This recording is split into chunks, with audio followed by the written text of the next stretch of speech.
안녕하세요. 오늘 우리가 함께 깊이 파고 들어볼 주제는 금융 분석의 세계에서 나온 아주 대담하고 흥미로운 전망이에요. 바로 세계적인 투자은행 제프리스가 양자 컴퓨팅 기업 아이온큐에 대해 제시한 분석 보고서인데요. 이번 탐구의 목표는 명확해요.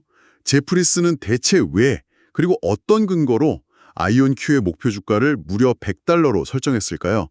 이 파격적인 숫자 뒤에 숨겨진 기술적 확신, 미래가치 평가, 그리고 거시적 관점까지 그들의 논리를 하나하나 함께 풀어보겠습니다. 그리고 본격적인 시작에 앞서서요. 투자 판단의 최종 책임은 투자자 본인에게 있다는 점을 명확히 말씀드립니다. 저희는 단순 참고용 정보나 분석을 제공할 뿐 특정 종목이나 섹터에 대해 매수나 매도를 절대 추천하는 것이 아닙니다. 자, 그럼 이 보고서의 가장 핵심적인 내용부터 바로 살펴보죠. 제프리스가 제시한 아이온큐에 대한 분석 결과, 그 숫자들부터가 정말 보통이 아니더라고요. 네, 맞아요. 일단 핵심적인 사실부터 정리해볼까요? 분석 주체는 세계적인 투자은행 제프리스고요. 분석 대상은 양자 컴퓨팅 기업 아이온큐 잉크입니다. 네. 제프리스가 제시한 투자 의견은 매수, 그러니까 바이고요. 그리고 가장 중요한 확정 목표가는 주당 100달러예요. 이 분석은 2025년 12월 15일경에 발표됐고요. 100달러. 와, 이 숫자가 어느 정도 수준인지 좀 더 실감나게 설명해 주실 수 있을까요? 그냥 높다는 것 이상으로 시장에선 어떤 의미로 받아들여질 수 있을까요? 아주 중요한 포인트예요.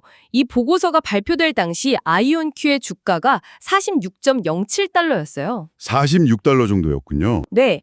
그러니까 목표가 100달러는 당시 주가 대비 무려 117.06%의 상승 여력, 업사이드 포텐셜이 있다고 본 거예요. 지금보다 2배 이상 오를 수 있다고 본 거죠. 117%요? 잠깐만요. 보통 투자은행들이 목표가를 낼 때 이 정도 상승 여력을 제시하는 경우가 흔한가요? 아니요, 전혀 흔하지 않아요. 보통 유수의 투자은행들이 제시하는 목표가는 현재 주가 대비 한 20에서 30% 정도의 상승 여력을 제시하는 게 일반적이거든요. 그 정도가 일반적이군요. 그렇죠. 그런 점을 감안하면 117%라는 수치는 시장의 일반적인 예상을 훨씬 뛰어넘는 매우 공격적이고 또 자신감 넘치는 전망이라고 할 수 있어요. 우리는 이 기업의 미래를 이 정도로 확신한다는 아주 강력한 시그널을 시장에 던진 셈이죠. 117%라니 정말 놀랍네요. 이런 평가는 당연히 현재의 실적만으로는 불가능할 텐데요. 특히 아이온큐처럼 아직 본격적인 이익을 내지 못하는 기업에 대해서는 더욱 그렇겠죠. 맞아요. 그렇다면 제프리스가 가장 주목한 아이온큐의 핵심 경쟁력, 바로 기술에 대한 이야기로 넘어가 봐야겠군요. 정확해요. 어떤 재무제표보다 기술적 잠재력을 훨씬 더 중요하게 본 거죠. 제프리스 분석의 가장 깊은 근간에는 아이온큐의 독보적인 기술, 바로 이온 트랩 아키텍처, 트랩드 아이온 아키텍처에 대한 확신이 자리 잡고 있어요. 이온 트랩 아키텍처요? 네, 보고서는 단순히 기술이 좋아요라고 넘어가는 게 아니라 이 기술이 경쟁사, 예를 들어 초전도 큐비트 같은 다른 방식에 비해 갖는 명확한 우위 요소들을 아주 구체적으로 명시했어요. 이온 트랩 아키텍처의 우위 요소 어떤 것들이 있는지 하나씩 자세히 짚어주시죠. 저도 그렇고 청취자분들도 양자 컴퓨팅이 생소할 수 있으니 최대한 쉽게 풀어서 설명해 주시면 좋겠어요. 네, 제프리스가 주목한 세 가지 핵심적인 차별점이 있어요. 첫째는 일관성, 다른 말로는 결맞음, coherence라고 해요. 코히어런스요? 네, 쉽게 말해 양자 상태가 외부의 방해 없이 얼마나 오래 안정적으로 유지되는지를 의미하는 시간이죠. 양자 상태를 유지하는 시간이요. 그게 왜 그렇게 중요한 건가요? 양자 컴퓨터는 이 미세한 양자 상태를 이용해서 계산을 하거든요. 그런데 이 상태가 너무 빨리 깨져버리면 복잡한 계산을 시작하기도 전에 끝나버리거나 엉뚱한 결과가 나와요. 계산할 시간이 확보가 안 되는 거군요. 맞아요. 아이온큐의 이온 트랩 방식은 다른 기술에 비해 월등히 긴 일관성 시간을 제공해요. 이게 중요한 이유는 계산 오류율을 극적으로 낮추고 더 복잡한 알고리즘을 안정적으로 수행할 수 있는 근본적인 기반이 되기 때문이에요. 그렇군요. 그래서 제프리스는 이걸 아이온큐의 강력한 기술적 해자, 즉 모트, 경쟁자들이 쉽게 넘어올 수 없는 성벽과 같다고 평가했어요. 아하, 그러니까 계산할 수 있는 시간을 더 길고 안정적으로 확보할 수 있다는 거군요. 그럼 두 번째 우위는 뭔가요? 두 번째는 충실도, 피델리티예요.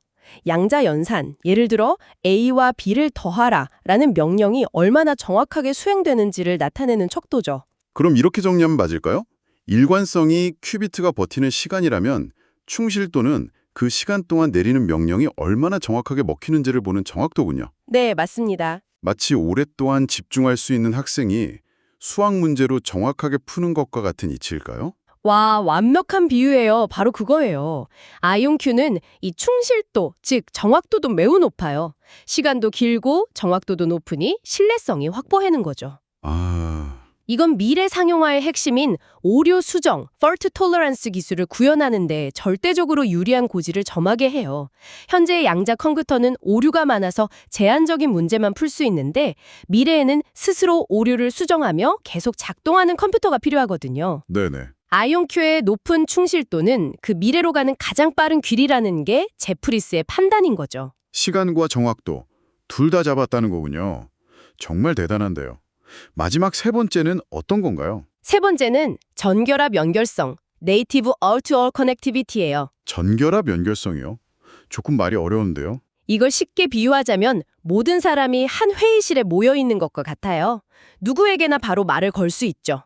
회의실 비유요? 좀 더 설명해 주세요. 다른 방식의 양자 컴퓨터는 큐비트들이 마치 긴 복도에 줄 서 있는 것과 같아서 바로 옆자리에 앉은 큐비트와만 상호작용할 수 있어요. 아, 이웃끼리만 대화가 가능한 거군요. 그렇죠. 그래서 저 멀리 있는 큐비트와 연산을 하려면 여러 큐비트를 거쳐서 메시지를 전달해야만 해요.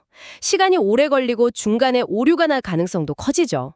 하지만 아이온큐 방식은 모든 큐비트가 한 공간에 있어서 어떤 큐비트든 다른 어떤 큐비트와도 직접 소통할 수 있다는 뜻이에요. 아, 그건 정말 개발자들한테는 엄청난 장점이겠네요. 마치 요리사한테 주방에 있는 어떤 재료든 바로바로 손 뻗어서 쓸 수 있다고 말해주는 거랑 비슷하군요. 맞아요. 제한 없이 창의력을 발휘할 수 있게 되니까요.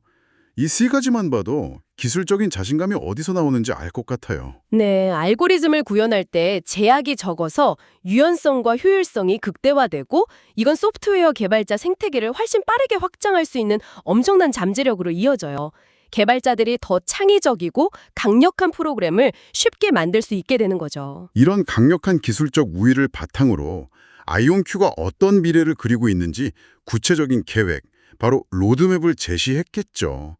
제프리스가 이 부분도 굉장히 중요하게 봤을 것 같아요. 네, 바로 그 점이 제프리스의 확신에 쐐기를 박은 부분이에요. 아이온큐는 뜬구름 잡는 이야기가 아니라 매우 구체적인 오류 내성 로드맵, 폴트 털러런스 로드맵을 제시했어요. 아, 구체적인 계획이요? 네, 연도별 목표를 보면 2026년까지 약 256개의 물리 큐비트를 달성하고 2027년에는 약 1만 개의 물리 큐비트와 이를 바탕으로 한 약 800개의 논리 큐비트를 구현하겠다는 계획이에요. 잠깐만요. 거기서 물리 큐비트랑 논리 큐비트가 나오는데 그 차이가 뭔가요? 일반인에게는 좀 생소한 개념일 것 같아요. 좋은 질문이에요. 물리 큐비트는 실제 존재하는 양자 비트 하나하나를 의미해요. 이것들은 아주 불안정해서 오류가 많죠. 네. 반면에 논리 큐비트는 이런 불안정한 물리 큐비트 여러 개를 묶어서 오류를 서로 보정하고 마치 하나의 안정적이고 완벽한 큐비트처럼 작동하게 만든 개념이에요. 그래서 진짜 의미 있는 계산을 하려면 이 논리 큐비트의 수가 많아져야 해요. 아하, 그럼 물리 큐비트는 일꾼들이고 논리 큐비트는 그 일꾼들이 모여서 만든 하나의 완벽한 팀 같은 거군요. 네, 그렇게 이해하면 쉬워요. 그리고 이 로드맵의 정점은 2030년이에요. 약 200만 개의 물리 큐비트로 약 8만 개의 논리 큐비트를 달성하겠다는 목표를 세웠어요. 2030년에요? 네. 이때 논리적 오류율은 10의 마이너스 12제곱 미만, 즉 1조 번 연산했을 때 오류가 한 번 나올까 말까한 수준을 목표로 하고요. 1조 번에 한 번이요? 상상도 안 가는 정확성이네요. 그렇죠. 이 로드맵의 핵심은 현재의 불안전하고 오류가 많은 NISQ 시대를 넘어 진정한 의미의 범용 양자 컴퓨터, 유니버설 퀀텀 컴퓨터 시대를 아이온큐가 가장 먼저 열 것이라는 제프리스의 강한 믿음이에요. 아, 그리고 이 미래의 경쟁 우위와 시장 선점 가치를 현재의 가치 평가에 미리 아주 강력하게 반영한 거죠. 결국 미래를 선점한다는 가치에 베팅한 거군요. 그런데 이런 기술적 잠재력은 사실 가격표를 붙이기가 정말 어렵잖아요. 자칫 뜬구름 잡는 이야기처럼 들릴 수도 있고요. 맞아요. 제프리스는 이 대단한 기술 로드맵을 대체 어떤 계산법으로 주당 100달러라는 아주 구체적인 숫자로 바꿔낸 걸까요? 아주 중요한 질문이고 여기서 제프리스의 분석이 왜 파격적인지 드러나요. 그들은 전통적인 가치평가의 틀, 예를 들어 현재의 주가 수익률, PER이나 주가 순자산 비율, PBR 같은 지표를 완전히 벗어났어요. 현재 지표는 의미가 없다고 본 거군요. 네, 현재의 재무 상태가 아니라 아주 먼 미래인 2030년의 잠재적 매출액을 기준으로 삼는 DCF, 즉 현금 흐름 할인 기반의 미래지향적 밸류에이션 모델을 사용했어요. 먼 미래에 벌어들일 돈을 일정한 할인율로 계상해서 현재 가치로 환산한 거죠. 2030년 매출을 기준으로 한다니 굉장히 멀리 내다본 거군요. 구체적으로 어떤 배수, 즉 멀티플을 적용했나요? 네, 보고서를 심층적으로 분석해보면 100달러라는 목표가는 2030년 예상 매출액 대비 약 60배의 EVS Sales Multiple, 즉 기업 가치를 매출액으로 나눈 배수를 적용해서 도출됐어요. 60배요? 그게 어느 정도 수준인지 감이 잘 안 오는데요? 예를 들어 지금 시장에서 가장 뜨거운 AI 반도체 기업들이 보통 몇 배 정도의 멀티플을 받나요? 그래야 이 숫자가 얼마나 파격적인지 알 수 있을 것 같아요. 좋은 비교 대상이에요. 가장 잘 나가는 AI 반도체 기업들도 향후 1, 2년 예상 매출 기준으로 10배에서 20배 사이의 멀티플을 받으면 굉장히 높게 평가받는다고 해요. 10배에서 20배요? 네. 그런데 아이온큐는 무려 5, 6년 뒤인 2030년 매출에 대해 60배의 멀티플을 적용한 거예요. 이건 정말 엄청나게 높은 수준의 배수죠. 와, 상상을 초월하는 숫자네요. 그렇다면 이런 말도 안 되는 멀티플을 정당화하려면 뭔가 엄청난 전제가 깔려 있어야 할 것 같은데요? 맞아요. 두 가지 거대한 전제가 반드시 필요해요. 첫째, 양자 컴퓨팅 시장의 총 시장 규모, 즉 TAM, Total Addressable Market이 그야말로 폭발적으로 무한에 가깝게 성장할 거라는 가정이에요. 시장 자체가 커질 거라는 거군요. 네, 신약 개발, 금융 모델링, 신소재 개발 등 지금의 컴퓨터로는 영원히 풀 수 없는 문제들을 해결하면서 새로운 시장을 창출할 거라는 믿음이죠. 그리고 둘째, 아이온큐가 이 거대한 시장에서 압도적인 선점자, first mover이자 거의 독점적인 지위를 확보할 거라는 가정이에요. 아, 그러니까 제프리스는 아이온큐를 단순히 양자 컴퓨터라는 하드웨어를 만들어서 파는 제조사로 본 게 아니라는 거군요. 그렇습니다. 바로 그 점이 핵심이에요. 제프리스는 아이온큐를 미래 컴퓨팅 인프라를 독점적으로 제공하는 퀀텀 유틸리티, 즉 양자 시대의 전력 회사나 통신사 같은 존재로 평가한 거예요. 양자 시대의 전력 회사요? 네. 우리가 전기를 쓸 때 어느 발전소에서 오는지 신경 쓰지 않고 그냥 사용료를 내는 것처럼 미래의 기업들은 아이온큐의 양자 컴퓨팅 파워를 클라우드를 통해 빌려 쓰고 사용료를 내는 시대가 올 거라고 본 거죠. 단순한 제조업체가 아니라 플랫폼이자 인프라 기업으로 본 거예요. 양자 시대의 전력 회사라니 정말 멋진 표현이네요. 그런데 아무리 기술이 좋아도 실험실 안에만 머물러선 안 되잖아요. 그럼요. 결국 시장과 고객을 만나야 할 텐데 방금 말씀하신 생태계 구축과 상업화, 이 부분은 어떻게 분석했나요? 제프리스의 분석가 케빈 게리건은 보고서에서 아이온큐가 생태계의 순풍, 이코시스템 테일윈즈의 혜택을 톡톡히 보고 있다고 언급했어요.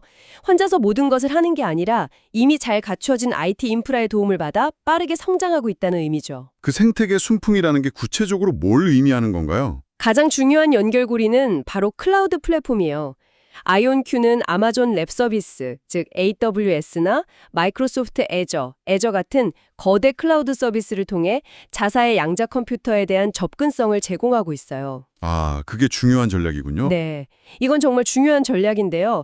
과거의 슈퍼컴퓨터처럼 특정 연구소에 가야만 쓸 수 있는 게 아니라 전 세계 개발자나 연구원들이 자기 컴퓨터에서 클릭 몇 번으로 아이온큐의 양자 컴퓨터를 이용할 수 있게 된 거예요. 문턱을 확 낮춘 거군요. 보게 만들어요. 그리고 그게 곧바로 예약 매출액, 부킹스 증가로 이어지고요. 네. 제프리스는 이렇게 클라우드 기반의 SaaS, 즉 서비스형 소프트웨어 모델로 전환할 가능성에도 매우 높은 점수를 부여했어요. 알겠습니다. 아이온큐 기술이 뛰어나다는 건데 사실 구글이나 IBM 같은 공룡들도 이 분야에 엄청난 돈을 쏟아붓고 있잖아요. 맞아요. 제프리스는 왜 이 거대 기업들이 아니라 상대적으로 작은 기업인 아이온큐가 결국 승리할 거라고 본 걸까요? 뭔가 다른 기업들 분석에서는 찾아볼 수 없는 특별한 점이 있었나요? 아주 날카로운 질문이에요. 제프리스는 아이온큐 외에도 D-웨이브 퀀텀, D-웨이브 퀀텀이나 리게티 컴퓨팅 같은 다른 상장된 양자 컴퓨팅 기업들의 분석도 동시에 개시했어요. 아, 다른 회사들도 같이 분석했군요. 네. 하지만 그중 아이온큐에만 유일하게 가장 높은 목표가인 $100와 매수 등급을 부여했죠. 이건 양자 컴퓨팅 섹터 전반에 대한 막연한 기대감이 아니라 아이온큐라는 특정 기업의 이온 트랩 기술과 구체적인 로드맵 그리고 상업화 전략이 경쟁사들보다 월등히 앞서 있다는 상대적 우위 평가를 내렸음을 의미해요. 아, 즉, 이 경주에서는 승자 독식의 가능성이 큰데 그 승자가 될 확률이 현재로서는 아이온큐가 가장 높다고 본 거죠. 지금까지 들어보면 정말 장밋빛 미래만 가득한 것 같아요. 기술력도 뛰어나고 로드맵도 명확하고 시장 평가도 파격적이고요. 하지만 $100라는 공격적인 목표는 그만큼 높은 리스크를 감수한다는 뜻이기도 하겠죠. 물론이죠.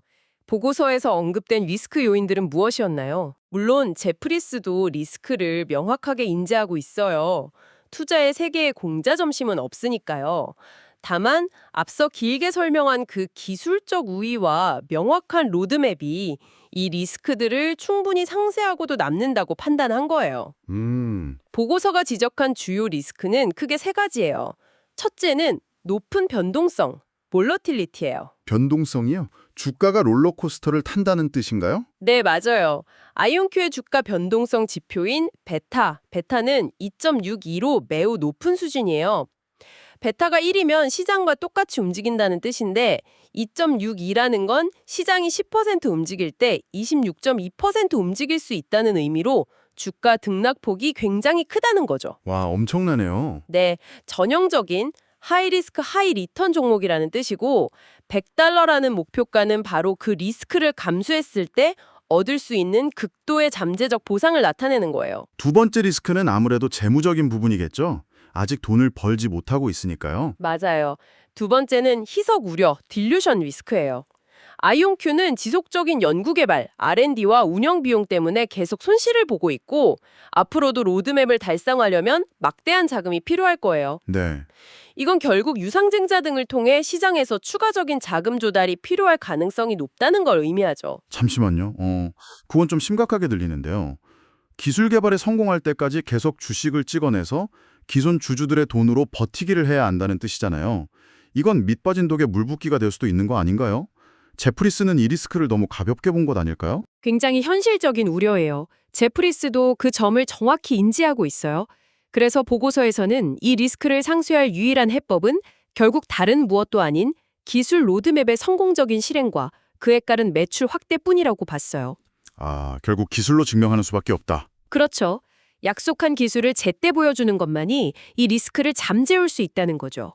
즉, 리스크가 크지만 그 리스크를 극복했을 때의 보상, 즉 117% 상승이라는 보상이 너무나도 압도적이기 때문에 베팅할 가치가 있다고 판단한 거예요. 마지막 리스크는 역시 경쟁이겠군요. 아까 말했던 구글이나 IBM 같은. 그렇습니다. 세 번째 리스크는 경쟁사의 약진, 컴페티터 캐치업이에요. 아이온큐만 양자 컴퓨터를 개발하는 건 아니니까요. 자금력과 인재풀이 막강한 거대 빅테크 기업들이 오류 내성 컴퓨팅 분야에서 아이온큐보다 먼저 획기적인 돌파구를 마련할 가능성은 항상 존재해요. 네, 그럴 수 있죠. 하지만 제프리스는 현재 시점에서는 아이온큐의 이온 트랩 기반 로드맵이 경쟁사들의 로드맵보다 가장 명확하고 구체적이며 실행 가능성이 높다고 평가한 거예요. 즉, 현재로서는 아이온큐가 선두에 있다는 판단인 거죠. 자, 그럼 이 모든 분석을 종합해 보겠습니다. 기술적 우위, 미래지향적 가치평가, 그리고 명확하게 인지된 리스크까지. 제프리스가 내린 아이온큐 $100 목표가의 최종 결론은 무엇이라고 정리할 수 있을까요? 제프리스의 분석은 세 가지 핵심 관점이 최고 수준으로 그리고 유기적으로 결합된 결과물이라고 할 수 있어요. 먼저 다층적 기술 관점이 있죠. 네. 단순히 큐비트 숫자만 보는 게 아니라 이온 트랩 기술이 가진 고유의 충실도와 연결성이라는 질적인 측면이 미래의 오류 내성, 즉 fault tolerant 범용량자 컴퓨팅을 구현할 가장 유력한 경로라는 기술적 확신이 있었어요. 기술에 대한 깊은 이해가 바탕이 됐군요. 그렇죠. 다음은 다차원적 시장 관점이에요. 아이온큐를 2030년까지 양자 컴퓨팅이라는 무한한 잠재력의 시장을 독점적으로 선점할 수 있는 기술 유틸리티 기업으로 규정하고 이에 걸맞은 압도적인 성장 멀티플, 즉 60배의 EV 세일즈를 부여한 시장에 대한 파격적인 평가가 있었고요. 마지막으로 리스크에 대한 판단이 남았네요. 네, 마지막은 심층적 리스크 관점이에요. 현재의 높은 손실과 극심한 주가 변동성, 그리고 경쟁 심화라는 리스크를 명확히 인지하면서도 만약 아이온큐의 로드맵이 성공할 경우 얻게 될 파괴적인 보상, 디스럽티브 리워드가 이 모든 리스크를 정당화하고도 남는다고 판단한 리스크에 대한 명확한 계산이 있었던 거죠. 결국 제프리스는 아이온큐를 단순히 또 하나의 기술주가 아니라 컴퓨팅의 역사를 새로 쓸 퀀텀 혁명, 퀀텀 레볼루션의 선두주자로 보고 그 미래 잠재력에 극단적인 가중치를 부여한 거군요. 맞습니다. $100라는 숫자는 바로 그 혁명의 가치를 현재로 가져온 결과물인 셈이네요. 정확해요. 바로 그게 제프리스 분석의 핵심 결론이에요. 컴퓨팅의 패러다임이 근본적으로 바뀌는 미래, 그리고 그 중심에 서 있는 한 기업에 대한 정말 강력하고 미래지향적인 분석이었습니다. 제프리스의 논리를 따라가다 보니 왜 그런 파격적인 목표가가 나왔는지 그 구조를 명확하게 이해할 수 있었네요. 이번 분석은 여러분에게 흥미로운 생각거리를 남겨요. 제프리스의 전체 가치평판은 양자 컴퓨팅 경쟁에서 단 하나의 압도적인 승자가 나와 모든 것을 가져갈 것이라는 가정에 크게 의존하고 있잖아요. 네, 그렇죠. 승자 독식 구조를 가정한 거죠. 하지만 만약 미래가 하나의 독점 기업이 아닌 신약 개발, 금융, 소재과학 등 각기 다른 작업에 특화된 다양한 양자 기술들이 공존하는 생태계의 모습이라면 어떨까요? 우리가 오늘 논의한 그림은 어떻게 달라지게 될까요? 다시 한번 말씀드리지만 투자 판단의 최종 책임은 투자자 본인에게 있다는 점을 명확히 말씀드립니다. 저희는 단순 참고용 정보나 분석을 제공할 뿐 특정 종목이나 섹터에 대해 매수나 매도를 절대 추천하는 것이 아닙니다. 항상 여러분의 성공 투자를 기원합니다. 내용이 좋으셨다면 구독, 좋아요 부탁합니다.